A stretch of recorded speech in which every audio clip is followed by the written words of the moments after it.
2, probando, 1, 2. ¿Se me escucha bien ahí, hermanos? Mi garganta no estará mejor hoy, pero vamos a tratar con la ayuda de Dios de que podamos hacer este mensaje tan relevante para nosotros. Oramos al Señor para que podamos ver el valor de su palabra, como acabamos de cantar, que en su gracia el Señor nos conceda contemplar la gloria de Cristo en su salvación, que podamos observar por su palabra la vanidad, el juicio y la tristeza que el mundo nos ofrece, que podamos por su palabra contrastarla con la gloria y la belleza de Cristo, y que los labios falibles, débiles de mi persona no sean impedimento para su palabra infalible. Cristo Jesús, buen día. Mis amados hermanos, entre mi intención recordarles que el libro de Apocalipsis no debe verse como un libro cronológico o como un libro lineal, sino que debemos verlo como un libro de películas. Es como la narración de un evento desde diversas perspectivas. Y la serie de visiones que vamos a observar desde aquí hasta que lleguemos al capítulo 19 nos van a dar otra perspectiva de la sexta y de la séptima copa que vimos hace una semana.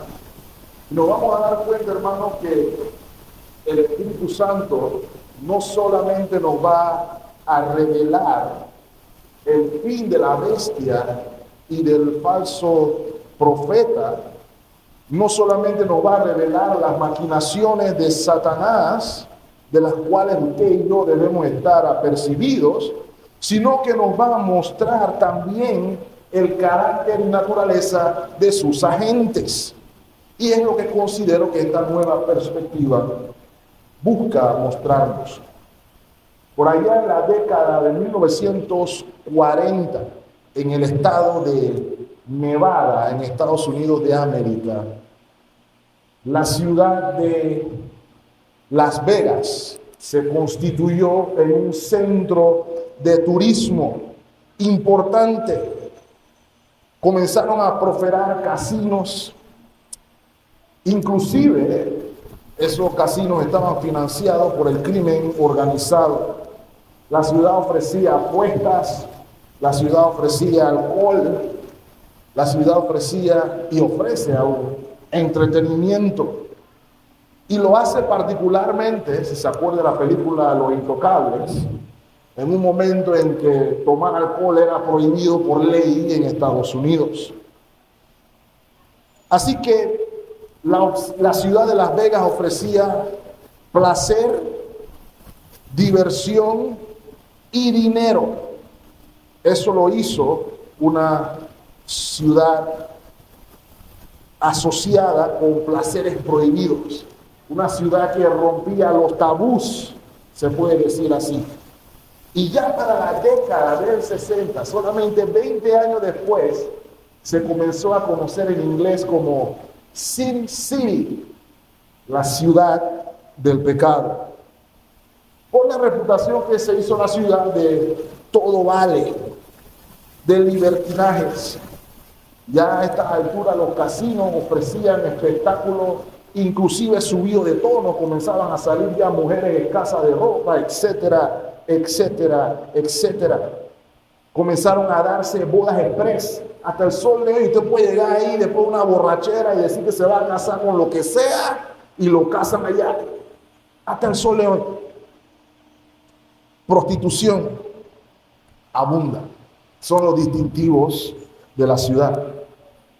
Lo curioso de todo esto, mis amados hermanos, es que ese apodo de la ciudad fue parte de una campaña publicitaria.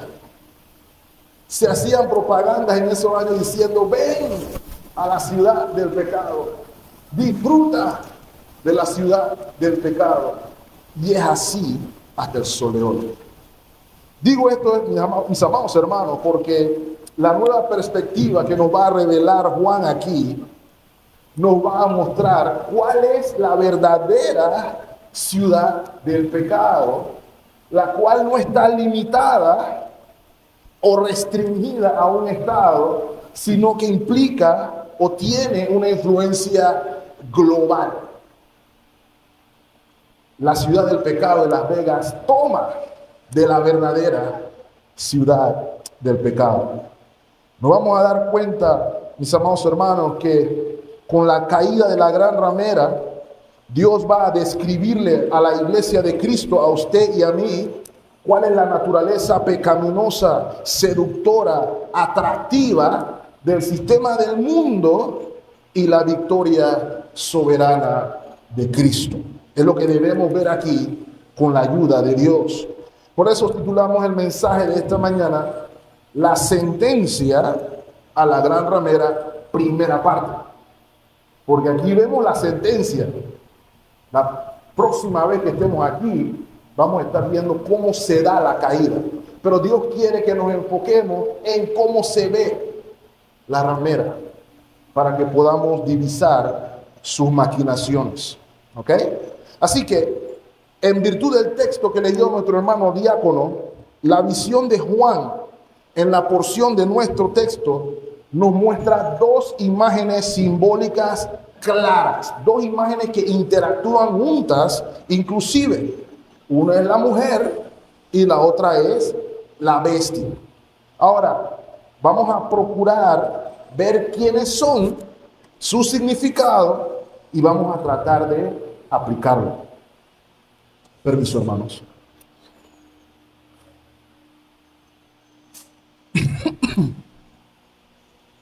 Si se dan cuenta, la mayor porción del texto habla sobre la bestia. Y es probable que sea así, porque no podemos entender la influencia de la gran ramera o de la mujer si no entendemos con quién está asociada o sobre quién está sentada. Así que vamos primero a ver a la mujer.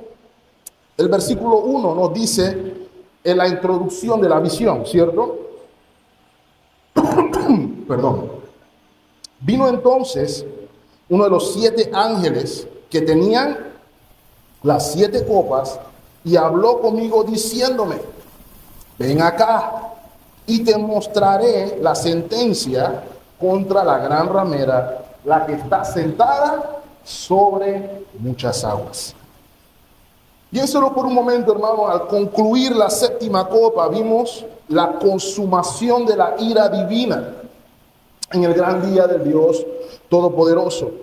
Y en ese momento, según el texto bíblico, vimos cuando la gran Babilonia vino en memoria delante de Dios, y el Señor en su ira le va a cambiar la copa, le va a dar una nueva copa a beber, la copa de la ira de Dios.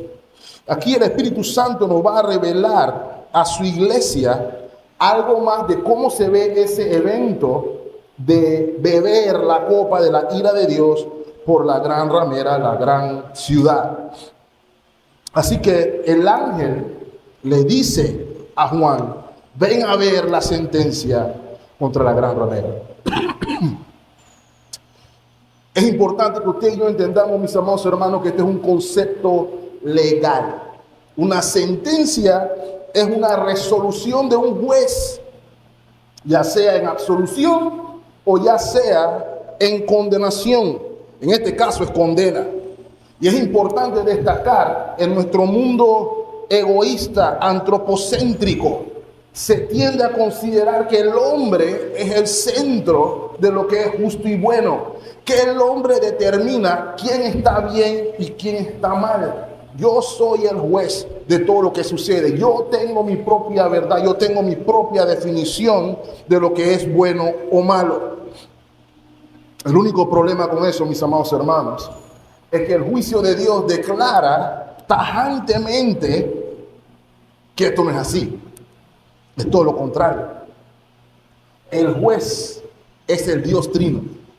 El Dios Trino es el que decide qué es bueno y qué es malo, y Él es el que juzga toda la tierra. Lucas capítulo 16, versículo 15. El Señor se lo tiene que recordar a los fariseos que se consideraban la referencia del bien y el mal. Versículo 15 de Lucas 16. Entonces le dijo: vosotros sois los que os justificáis a vosotros mismos delante de los hombres, mas Dios conoce vuestros corazones, porque lo que los hombres tienen por sublime, dice la palabra de Dios, delante de Dios es abominación. Esa palabra es importante, la vamos a definir un poquito más adelante, pero todos tienen una idea de lo que es más o menos abominación. Ese es el caso que vemos aquí. El juez dicta sentencia contra la gran ramera. Ahora, es importante ver dónde se nos da este escenario, dónde se describe este escenario, dónde Juan ve esta visión. Y vemos en el versículo 3 que eso es en el desierto. Juan es trasladado por el Espíritu Santo al desierto. Y eso no debe pasar desapercibido.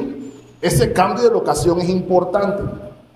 Nos muestra al menos tres cosas. La primera es que el hecho de ser llevado por el Espíritu al desierto recalca el juicio profético, que es el que está siendo revelado aquí. Los profetas generalmente, cuando tenían esa comisión, en el caso particular de Ezequiel, puedo recordarlo, hay varios ejemplos, dice: el Espíritu me llevó o me tomó y me llevó aquí y acá para proclamar lo que hubiera que proclamar en el momento. Así que Ezequiel es un ejemplo de la proclamación de la palabra de Dios en juicio en contra de alguien. Lo segundo es que ya hemos aprendido hasta aquí que el desierto, figurativamente hablando, puede tener varios significados. Cuando estuvimos en el capítulo 12, vimos un significado positivo para la mujer, ¿lo recuerdan? La mujer que representaba a la iglesia de Cristo en el desierto. Ese era el lugar preparado por Dios donde iba a encontrar refugio, donde iba a ser probada. El desierto es el lugar donde se aprende a confiar en Dios plenamente. Ese es el aspecto positivo. Sin embargo, al mismo tiempo, mis amados hermanos, el desierto puede ser un lugar inhóspito, un lugar de desolación, un lugar de pecado, un lugar que normalmente también se asocia con espíritus inmundos. Por ejemplo, Apocalipsis 18:2. Adelántese un poquito. Y clamó con voz potente diciendo, note, ha caído la gran Babilonia y se ha hecho habitación de demonios y guarida de todo espíritu inmundo y albergue de toda ave inmunda y aborrecible. Ahí vemos la idea. Esta idea que transmite Juan aquí también la observamos en la profecía de Isaías capítulo 21. También referente a la caída de Babilonia, el imperio original. Isaías 21:1 dice, profecía sobre el desierto del mar. ¿Dónde? Sobre el desierto del mar, como torbellino del Negev, así viene del desierto de la tierra horrenda. Acompáñenme al versículo 9 de ahí mismo. Y he aquí vienen hombres montados, jinetes de 2 en 2. Después habló y dijo, escucharon la palabra de nuevo, ¿verdad? Cayó Babilonia y todos los ídolos de sus dioses quebrantó en tierra. Versículo 10. Oh pueblo mío, trillado y aventado, os he dicho lo que oí de Jehová de los ejércitos, Dios de Israel. Isaías tiene en mente aquí el juicio contra Babilonia. Ese cayó Babilonia, lo vimos también en el capítulo 14, versículo 8. Lo pueden leer en casa. Así que consideramos, hermanos, que tanto Isaías como el resto del pasaje ponen el desierto en el último significado, un lugar inhóspito de desolación, el cual busca hacer contraposición con la mujer que vimos en Apocalipsis 12. La mujer de Apocalipsis 12 representa al pueblo de Dios. Aquí vemos otra mujer, la cual en lugar de ser protegida por Dios en el desierto, representa el lugar de juicio preparado por Dios para esta otra mujer. Tercer punto importante de observar aquí en el desierto. Nuestro Señor Jesucristo también fue llevado por el Espíritu Santo al desierto, ¿lo recuerdan? Y va a ser relevante recordar que en una de las tentaciones, el tentador Satanás le ofrece todos los reinos de este mundo si postrado le adoraba. Todo esto es relevante para la gran ciudad. Todo esto es relevante. Ahora, la pregunta que debemos hacernos, gracias. Thank you. La pregunta que tenemos que hacer no es obvia, ¿cierto? ¿Quién es la mujer? Y ya a estas alturas, con todo lo que hemos visto hasta aquí, ya usted debería tener una idea. Sin embargo, el versículo 5 nos la pone en negrito y en mayúscula cerrada, si tiene una Reina Valera. Versículo 5. Y en su frente, frente de la mujer, recuerde que la frente es un símbolo de pertenencia, de identificación. El sello de la bestia se pone en la frente y el sello de Dios se ponía también en la frente. Aquí se está identificando a la mujer con un misterio.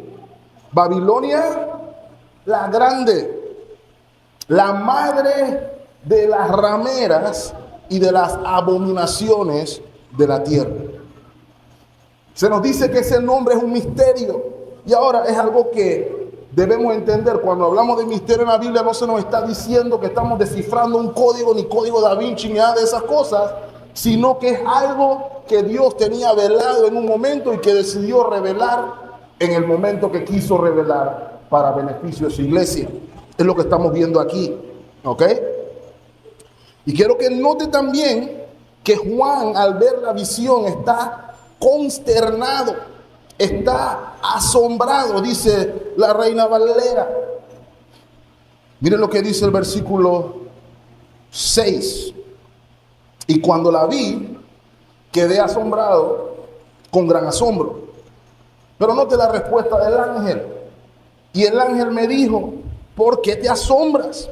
Yo te voy a decir el misterio de la mujer y de la bestia que la trae. Así que usted y yo tenemos que entender, primeramente, no es una mujer literal. No es una mujer que anda caminando en el desierto. No es la ciudad de Babilonia particularmente, porque ya en los días de Juan, Babilonia no era imperio. Sin embargo, lo que representaba Babilonia sí estaba presente en los días de Juan en el imperio romano. Lo que representaba Babilonia presente en el imperio romano, eventualmente para los puritanos, para los reformadores, era la Iglesia Católica Romana. ¿Qué representaba la mujer? Representaba orgullo, representaba independencia, representaba opulencia, y todo eso desde el principio. Se nos dice que es la gran Babilonia. ¿Se acuerdan del incidente de la Torre de Babel? El incidente de la Torre de Babel, ahí eran los pininos de Babilonia. Cuando Nimrod, el hombre fuerte de la época del imperio, le dijo al pueblo, vamos, edifiquemos una ciudad y una torre cuya cúspide, llegue al cielo y hagámonos un nombre, por si fuéramos esparcidos sobre la faz de la tierra. Por allá comenzó la gran Babilonia. ¿Se acuerdan de Nabucodonosor? El rey Nabucodonosor también era orgulloso, opulente. ¿Se acuerdan en Daniel 4:30 cuando dice el rey, no es esta la gran Babilonia que yo edifiqué para casa real con la fuerza de mi poder y la gloria de mi majestad? Otro detalle interesante de observar, la mujer en la visión está rodeada de gran opulencia. Miren la vestimenta, Apocalipsis 17:4. La mujer estaba vestida de púrpura, escarlata y adornada de oro, de piedras preciosas y de perlas, y tenía en la mano un cáliz de oro. ¿Qué nos quiere decir todo esto? Era opulente, estaba vestido de lo mejor. Tener púrpura y tener perlas y escarlata significaba opulencia. ¿Qué le quiero decir con todo esto, mis amados hermanos? La Gran Babilonia no es un lugar, es más bien un sistema. La Gran Babilonia representa la mundanalidad del mundo caído que trabaja en contubernio con Satanás para destruir al pueblo de Dios. Es lo que usted y yo tenemos que entender aquí.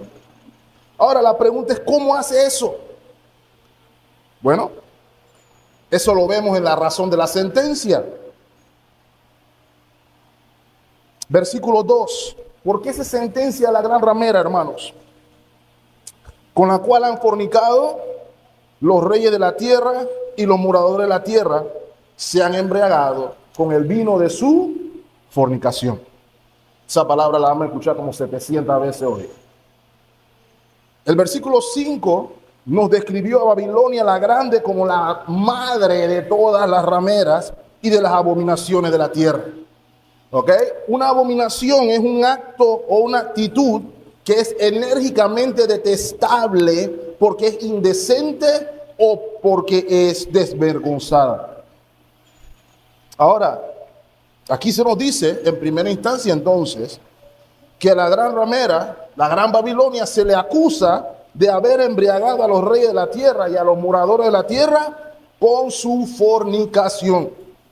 Y ya usted y yo debemos estar conscientes a esta altura, mis amados hermanos, que la fornicación se utiliza de manera recurrente en el Antiguo Testamento como una imagen para describir lo que es la idolatría y el entregarse, en el caso del pueblo de Dios, a la adoración en el sistema pagano al cual el mundo estaba llamado, o al cual la iglesia o el pueblo de Dios estaba llamado a estar separado. Miren el lenguaje, por ejemplo, en Ezequiel capítulo 16, versículo 15. El Señor está describiendo allí cómo tomó a su pueblo como una mujer joven, la puso bonita, la arregló y se la preparó para él. Y lo que sucede en el versículo 15 es cómo le paga al pueblo. Pero confiaste en tu hermosura y te prostituiste a causa de tu renombre y derramaste tus fornicaciones a cuantos pasaron. Suya eras. Versículo 16. Y tomaste de tus vestidos y te hiciste diversos lugares altos y fornicaste sobre ellos. Cosas semejantes nunca había sucedido ni sucederá jamás. Versículo 17, para que veamos cómo la había arreglado el Señor.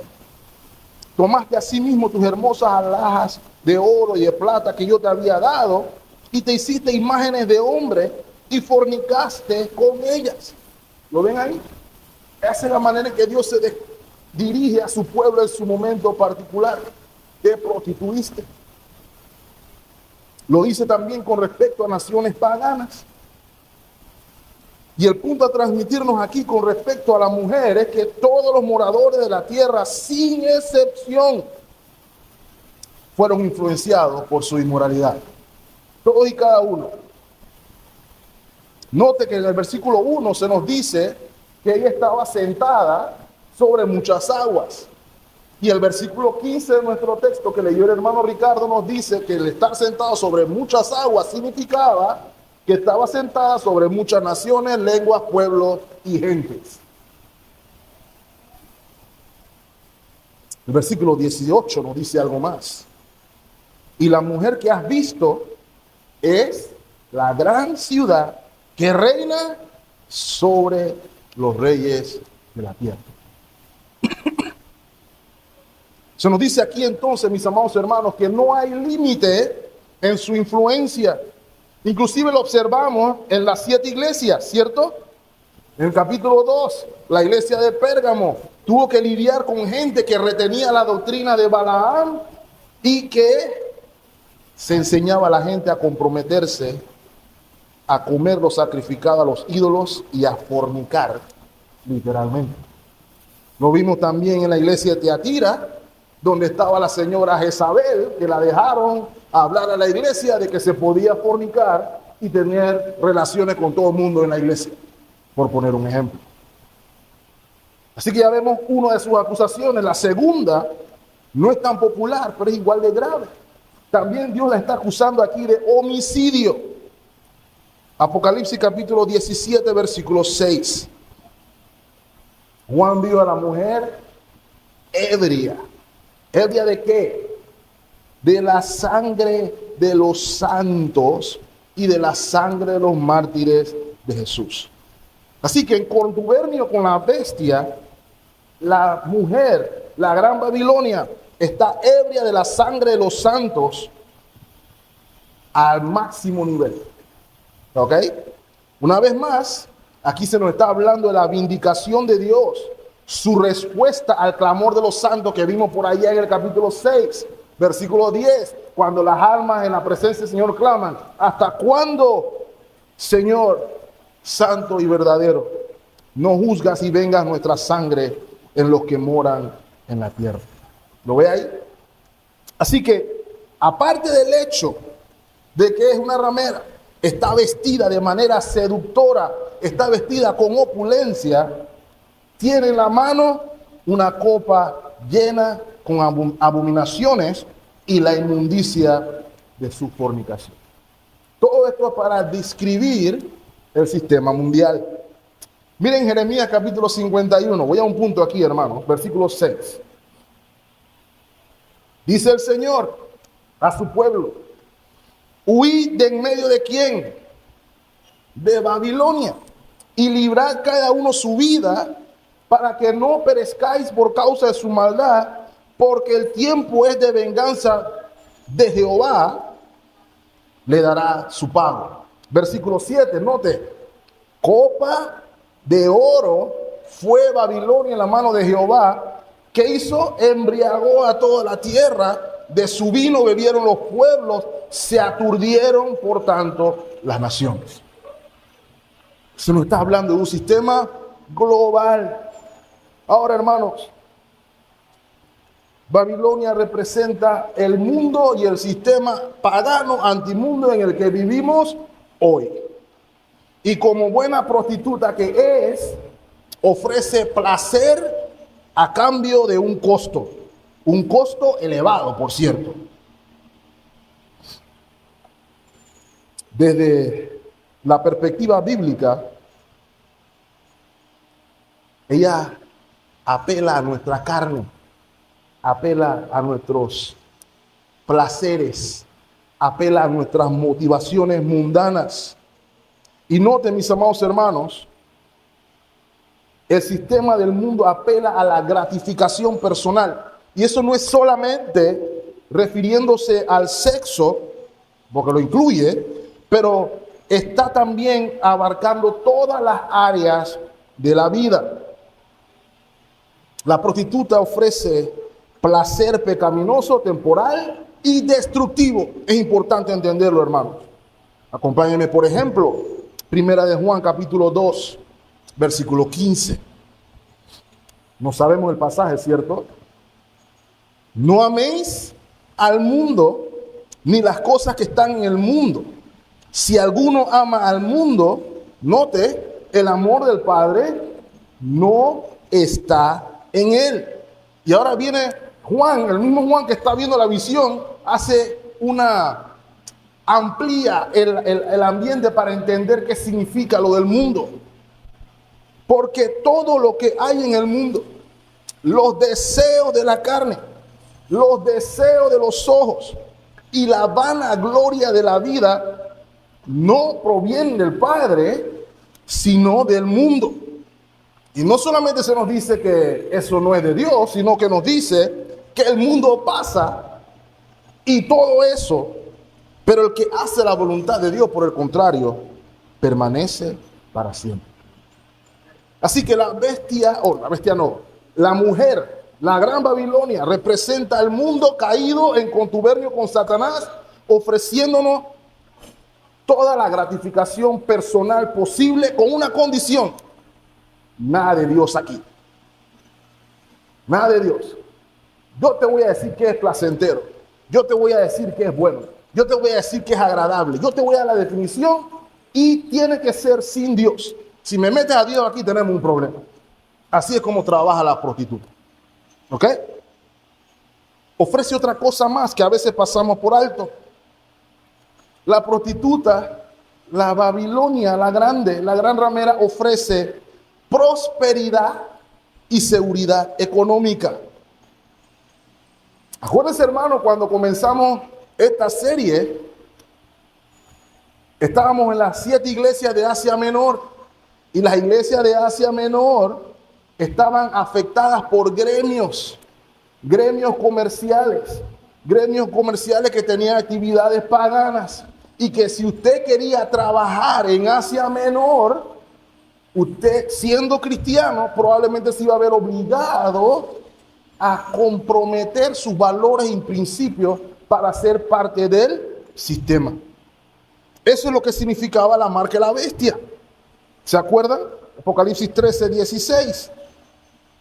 Y hacía que todos, pequeños, grandes, ricos y pobres, libres y esclavos, sin ninguna excepción, se les pusiese una marca en la mano derecha o en la frente, y que ninguno pudiese comprar ni vender, sino el que tuviese la marca o el nombre de la bestia o el número de su nombre. ¿Cuál era la marca? Comprometerse moral y espiritualmente para obtener seguridad económica. El mundo sigue ofreciendo eso hoy. Y hermano, esa es una de las razones por la cual el hermano Eugene vuelve y caigo aquí, porque es tan prevalente en nuestra área. Tiene una tirria con el evangelio de la prosperidad. Primero, porque el evangelio de la prosperidad no sirve en medio de la persecución, porque tú no le puedes decir a alguien que le quitaron todo, que Cristo te hace millonario, cuando no hay nada con que hacer millonario a nadie. Por un lado.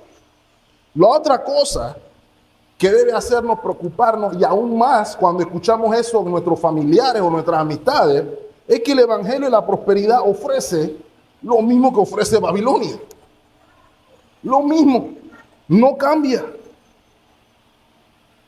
Porque Babilonia también promete prosperidad terrenal.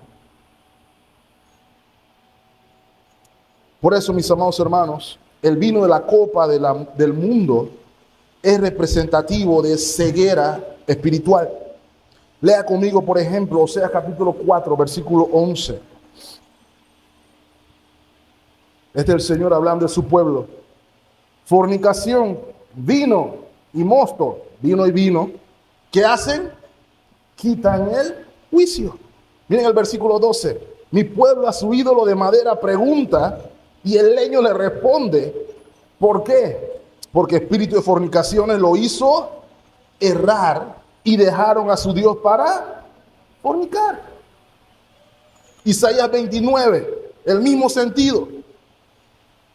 Deteneos y maravillaos, ofuscaos y cegaos. Y mira lo que dice el Señor. Embriagaos y no de vino, tambalead como los borrachos y no de sidra. ¿Por qué? Versículo 10. Porque Jehová derramó sobre vosotros espíritu de sueño y cerró los ojos de vuestros profetas y puso velo sobre las cabezas de vuestros videntes para que anden en ceguera. Se asocia con embriaguez. Cuando leímos Ezequiel 33, el pueblo de Dios estaba ofreciendo al mejor postor para obtener, puede leerlo en casa, seguridad económica, seguridad financiera. Varias veces sucedió eso en la historia del pueblo de Israel. Me voy con los egipcios porque ellos tienen armamento y me van a garantizar mi seguridad. Me voy con este otro pueblo porque este pueblo me va a garantizar mi seguridad, etcétera, etcétera, etcétera. Sobre esa promesa nos emborrachamos. Voy a citarle al hermano G. Kabil, que dice de la siguiente manera con respecto a la intoxicación de Babilonia.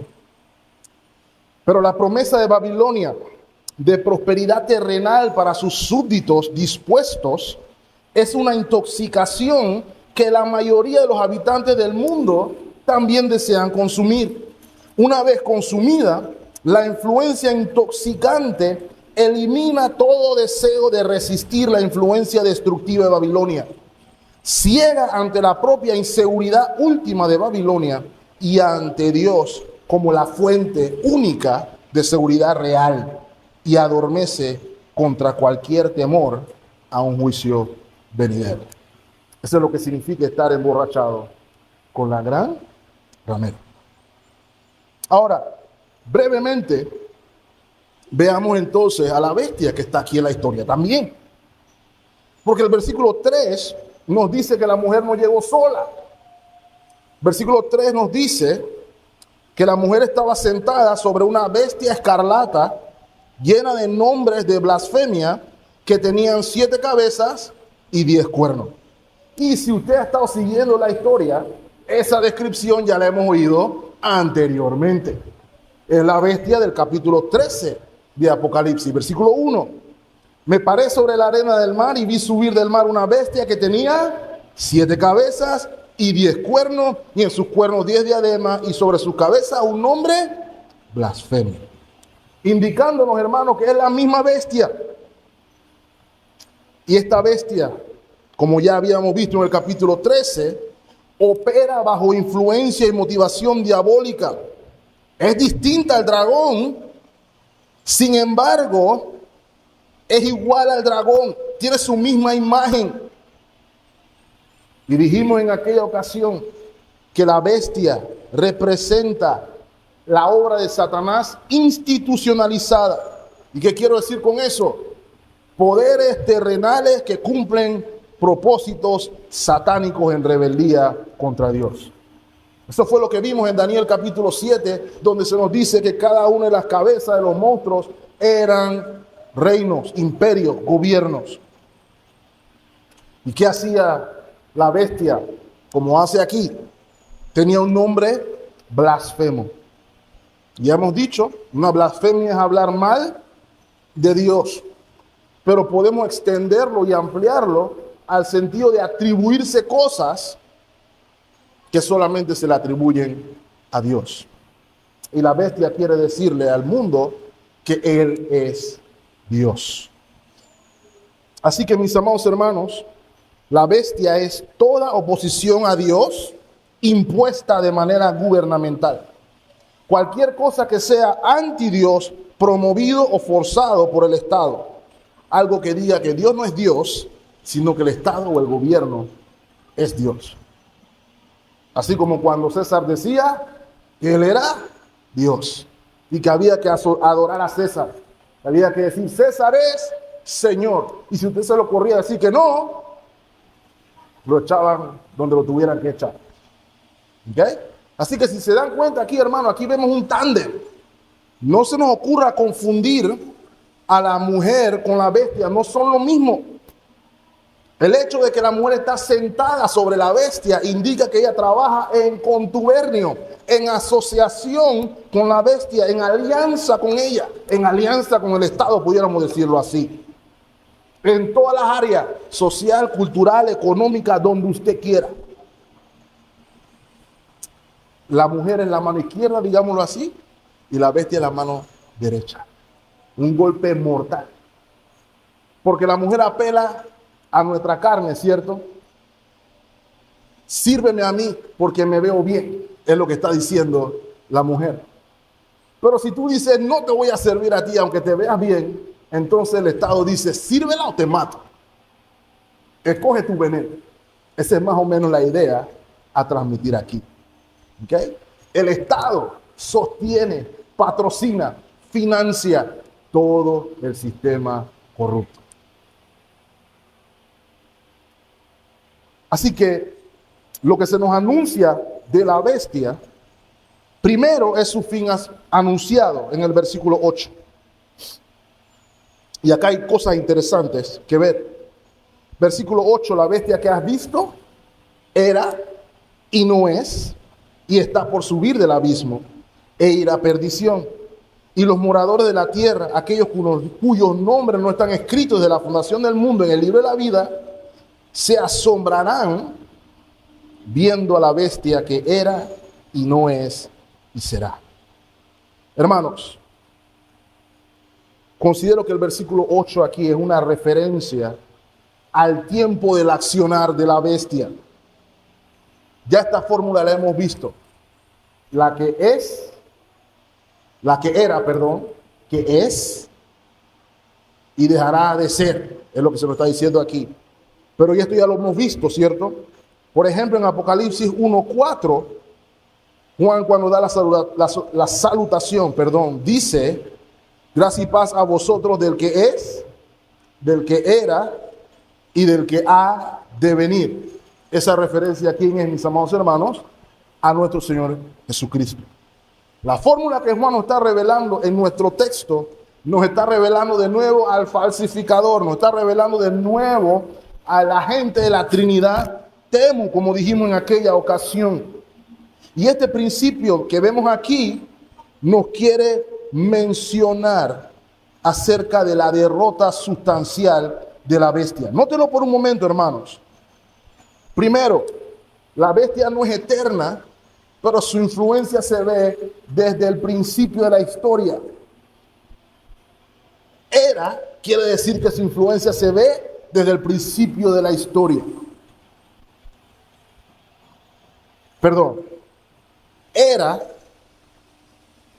quiere decir que ya no es. ¿Ok? Fue desde el principio y ya no es. ¿Y por qué ya no es, mis amados hermanos? Porque fue derrotada.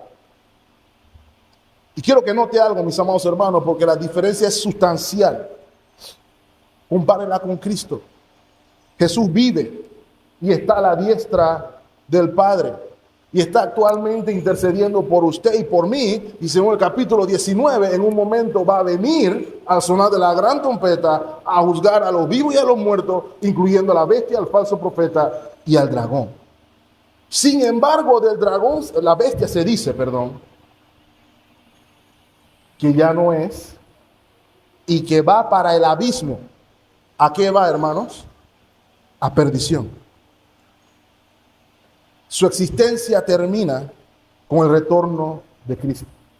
Aun cuando la bestia fue herida mortalmente y se recuperó, como vimos en el capítulo 13, aun cuando tiene rabia contra la iglesia y la ataca con toda su fuerza, el punto que se nos está transmitiendo aquí es que fue derrotada y que tiene sus días contados.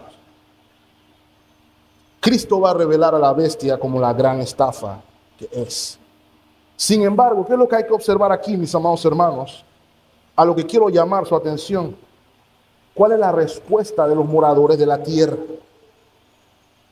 Porque se nos dice aquí que iban a tener la misma consternación que tuvo el apóstol Juan. Se iban a asombrar ante la imagen de la bestia. No se está diciendo que Juan quería adorar a la bestia, lo que se nos está diciendo que es impresionante, es atractiva.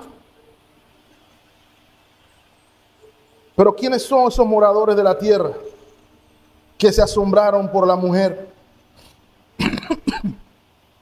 Disculpen. Aquellos que fueron salvados por Dios desde antes de la fundación del mundo. ¿Lo ve ahí?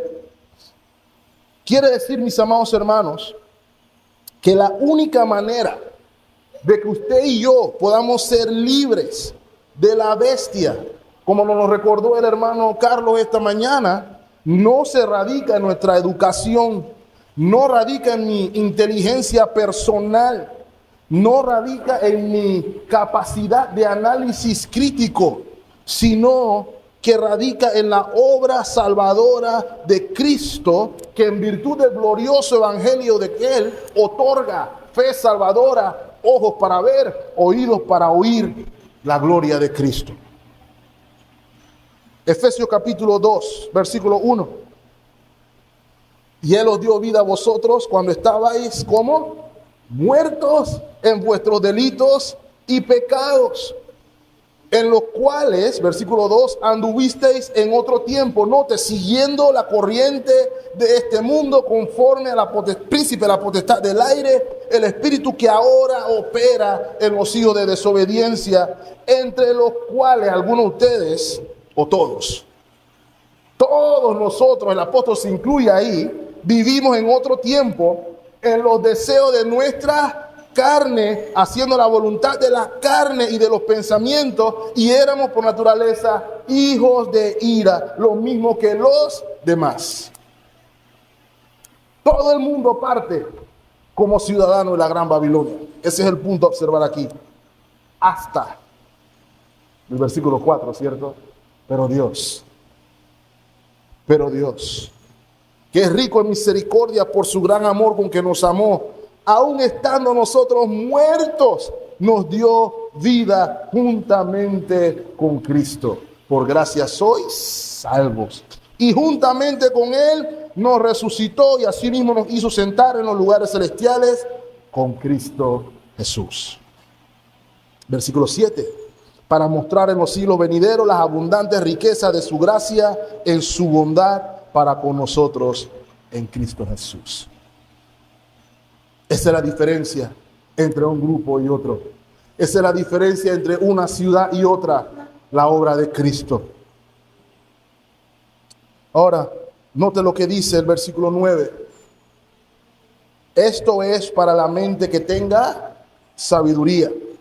Y este detalle es importante, hermano, porque no solamente se nos está describiendo que junto con la nueva vida en Cristo tenemos nuevos ojos y tenemos vida eterna, sino que el Señor también concede sabiduría para poder divisar las maquinaciones del enemigo, para poder entender, discernir cuando algo es de Dios o cuando algo no es de Dios, porque Dios es el que concede sabiduría. Proverbios capítulo 2, versículo 6 dice que Jehová da la sabiduría y de su boca viene el conocimiento y la inteligencia. ¿Quiere ser sabio? La palabra de Dios nos hace sabio a todos. Esa es la idea a transmitir. Versículo 9. Esto es para la mente que tenga sabiduría. Las 7 cabezas son 7 montes, de referente a la bestia, sobre los cuales se sienta la mujer. Versículo 10. Y son 7 reyes. 5 de ellos han caído. Uno es, y el otro aún no ha venido. Y cuando venga es necesario que dure breve tiempo. Versículo 11. La bestia que era y no es, también es el octavo y es de entre los 7 y va a perdición. No se me enreden, hermano, que enreda. Versículo 12. Y los 10 cuernos que has visto son 10 reyes que aún no han reinado, no han recibido reino, pero por una hora recibirán autoridad como reyes juntamente con la bestia. Ahora, hermanos, ¿qué se nos está diciendo aquí? Lo que necesito que observen es los números, más que la cantidad de reyes individual. ¿Ok? Las montañas que ven aquí son identificadas con los 7 montes que identificaban al pueblo romano. Algunos consideran que estos 7 montes o 7 reyes representaban a 7 emperadores romanos o 7 reyes romanos, y comienzan a contar desde Augusto César, van con Nerón, van con Tiberio, van con... No lo estoy diciendo en orden porque no me lo sé en orden, hermano. Pero es importante observar que Juan probablemente no se está refiriendo solamente a Roma como imperio, porque como ya hemos visto, la influencia de la mujer es desde el principio. Se nos dice que es la gran Babilonia, no la gran Roma, aunque Babilonia está representada aquí en Roma. Entonces se nos está hablando de un concepto que es más universal. El número 7, como ya hemos dicho, hermanos, significa plenitud, perfección. Y en este caso consideramos que los números de cabezas y los números de cuernos representan autoridad completa a lo largo del tiempo. Juan le está diciendo a la iglesia, faltan algunos reinos antes del fin. Recuerden, estamos en el contexto de la sexta y la séptima copa. Juan está diciendo, falta poco para el fin. Un reino más, probablemente pensaba Juan. El punto aquí es entender, mis amados hermanos, que se nos está diciendo aquí que el avance de la bestia, aunque es a lo largo de la historia, llega a un momento que tiene fin. Eso es lo que se nos está transmitiendo aquí. ¿Ok? 7 reyes o 7 reinos específicos representan el poder opresivo del gobierno mundial a lo largo de las eras, que arroja prerrogativas divinas y persigue al pueblo de Dios cuando no se somete a las falsas pretensiones o pretensiones del estado maligno. Se nos dice también que hay un octavo, que es la misma bestia, el número 8. ¿Qué puede significar eso? Bueno, hermanos, la respuesta corta es que nadie sabe. Hay especulaciones al respecto. Para algunos, por ejemplo, es probable que el 8 tuviera significado de un nuevo comienzo o un nuevo principio. ¿Por qué? Bueno, el Señor hizo el mundo en 6 días, descansó el séptimo día. El séptimo día se completó el proceso creativo. El octavo o el primer día de la semana sería un nuevo comienzo. Esa es la idea que se está tratando de transmitir en algunos casos. Otros utilizan el caso de la resurrección del Señor Jesucristo, que fue resucitado el primer día de la semana o el octavo día, dependiendo del cálculo que usted haga. El punto es, mis amados hermanos, que todos los imperios de la historia a lo largo del tiempo están destinados a su fin por derrota. Y hay seguridad en la derrota, mis amados hermanos, que es lo que quiero plantear aquí. Versículo 14. Pelearán contra el Cordero y el Cordero los vencerá, porque el Señor, porque Él es Señor de señores y Rey de reyes, y los que están con Él son llamados, elegidos y fieles. Versículo 15. Me dijo también, las aguas que has visto, donde la ramera se sienta, son pueblos, muchedumbres, naciones y lenguas. Y los 10 cuernos que viste en la bestia, estos aborrecerán a la ramera y la dejarán desolada, desnuda, y devorarán sus carnes y la quemarán con fuego. De hecho, Daniel capítulo 7 habla con mucho parecido a esta escena sobre la destrucción de la bestia. Versículo 17. Porque Dios ha puesto en sus corazones el ejecutar lo que Él quiso, ponerse de acuerdo y dar a su reino a la bestia hasta que se cumplan las palabras de Dios. ¿Qué se nos está diciendo aquí, mis amados hermanos? No es que va a haber una guerra en igualdad de condiciones, sino que la guerra está ganada de antemano, sin esfuerzo por parte del rey vencedor. La victoria es segura, es lo que se le está diciendo acá, porque Él es el Rey de reyes y Señor de señores. La rebelión se va a terminar, pero la victoria no solamente está garantizada para Cristo, sino que se nos está diciendo aquí que los que están con Él son elegidos y fieles. O sea que la victoria de los cristianos también está garantizado en unión con Cristo. Y fíjese cómo se va a dar la victoria. ¿Se acuerdan la batalla de Gedeón? Gedeón estaba asustado, con miedo, que no quería ir, que sí voy, que no voy. Y encima le dicen que tiene a mucha gente en el ejército, así que tenía que reducir el tamaño del ejército. Y sale la famosa historia de quienes toman agua sentados, de quienes toman agua agachados y cómo era el asunto. El punto es que quedaron 300 hombres que tenían que hacer la guerra. Pero si se acuerda cuando estudiamos el libro de Jueces, ¿cuántos soldados tuvieron que tirar un espadazo o un flechazo? Ninguno. ¿Por qué? Porque Dios trajo un espíritu de confusión en el campamento y los madianitas se mataron entre ellos solitos. ¿Ok? Esa es la idea que se está transmitiendo acá, mostrando la soberanía de Dios sobre toda la historia, sobre todos los acontecimientos, sobre todos los imperios, sobre todos los gobiernos.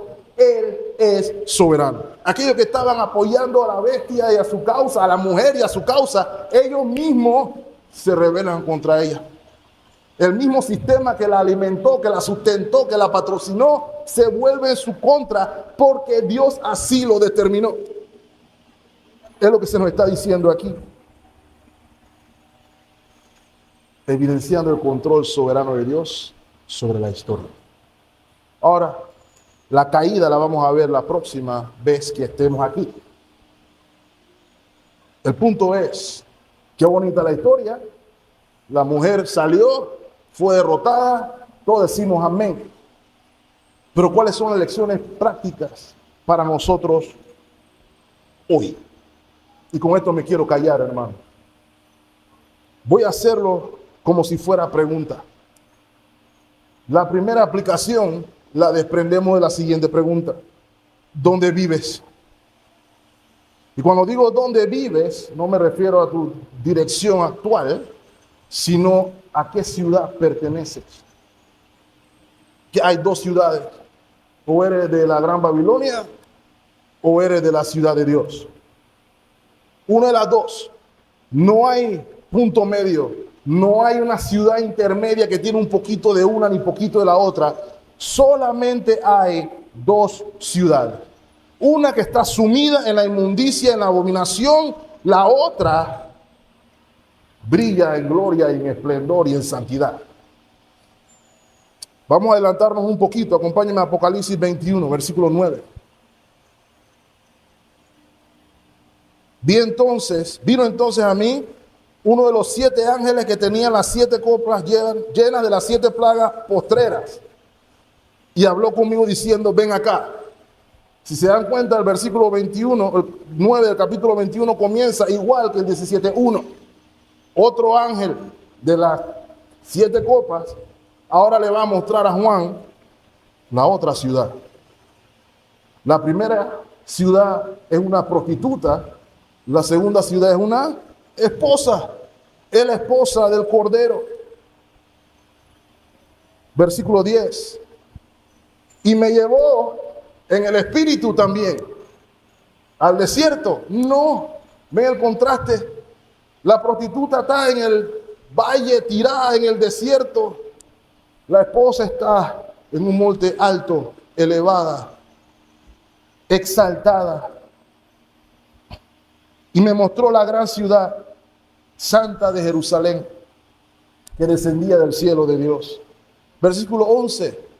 Teniendo la gloria de Dios y su fulgor era semejante al de una piedra preciosísima, como piedra de jaspe, diáfana como el cristal. También se veía bien vestida, pero la belleza no era artificial, sino que era real. ¿Cuál es mi punto aquí, mis amados hermanos? No se puede tener doble ciudadanía. O se es de una, o se es de la otra. A la fuerza, porque la ciudad de Babilonia mata a los que no están de acuerdo con su sistema, por poner un ejemplo. Los mata. Te cuadra con nosotros o muerte. Te sometes a lo que te decimos nosotros o mueres. Y muchos de nosotros cedemos y nos prostituimos. Muchos de nosotros nos revolcamos con la prostituta.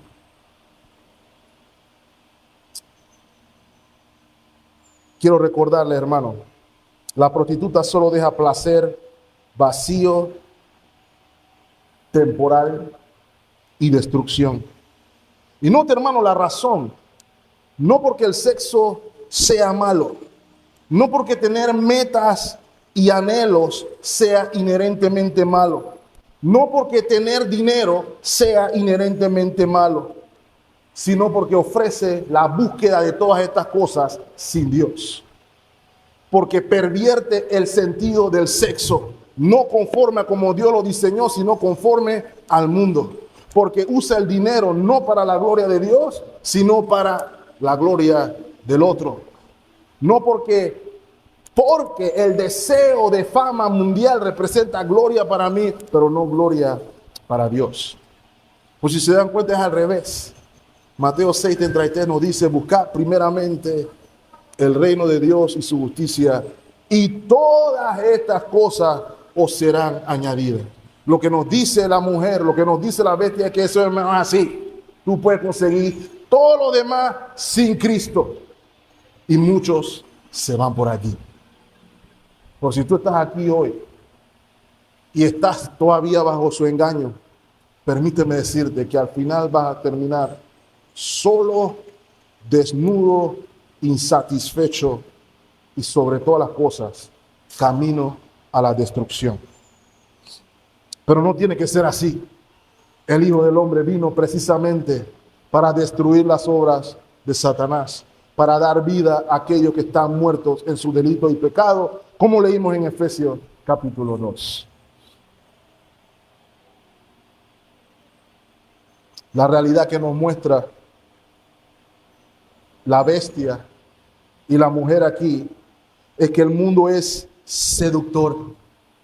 No nos engañemos, hermanos. El mundo se ve bien. El mundo se ve placentero. El mundo se ve agradable. Si no fuera tentación. Las cosas se ven buenas y placenteras. Y por eso, mis amados hermanos, se exhorta a la iglesia de Dios a no ser partícipe de sus obras, a salir de ahí. Apocalipsis capítulo 18, versículo 4. Y oí otra voz del cielo que decía: salid de la ciudad, pueblo mío, para que no seáis partícipes de sus pecados, ni recibáis parte de sus plagas, porque sus pecados han llegado hasta el cielo y Dios se ha acordado de sus maldades. Así que se nos dice que no amemos al mundo, se nos dice que huyamos del mundo, que no tenemos nada que hacer. Estamos en el mundo, pero no somos del mundo.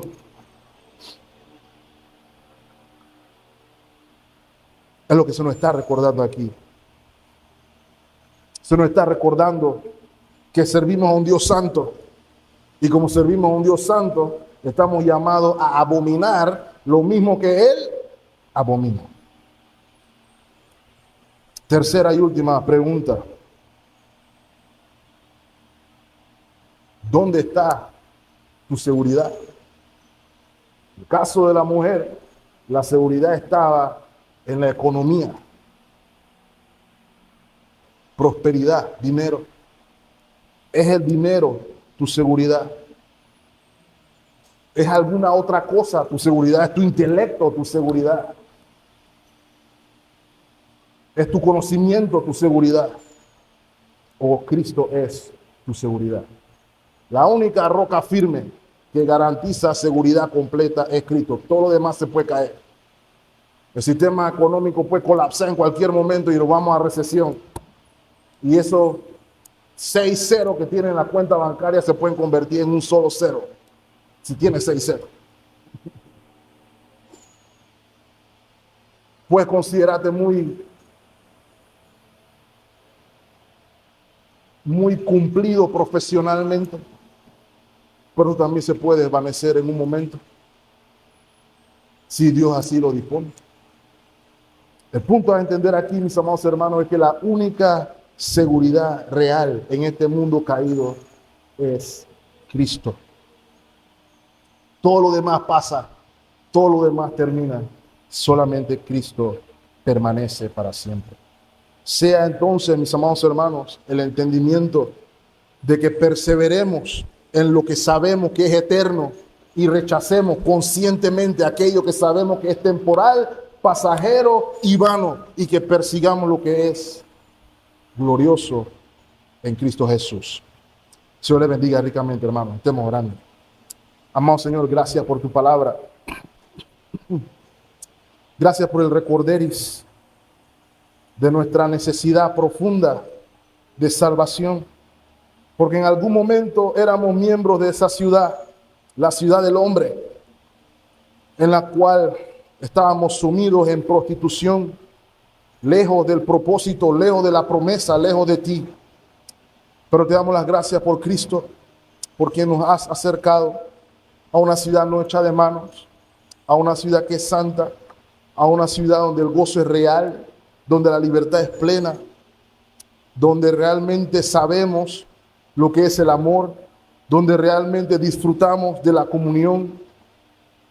Permítenos, Señor, ser instrumento de tu paz y comprender con el tiempo, con nuestro caminar contigo, tal como lo oró el apóstol, la longitud, la anchura, la profundidad del amor de Cristo, que podamos ser, Señor, testigos fieles de la esperanza que hay en Cristo, que podamos huir de Babilonia y que podamos llamar a otros a que salgan de Babilonia, a que sean partícipes plenos de la nueva Jerusalén, la cual se prepara vestida de lujo, vestida de blanco, pura, sin mancha, esperando a su esposo para disfrutar de comunión e intimidad con él para siempre. Ayúdanos, Señor, te lo pedimos. En Cristo Jesús nuestro Señor. Amén.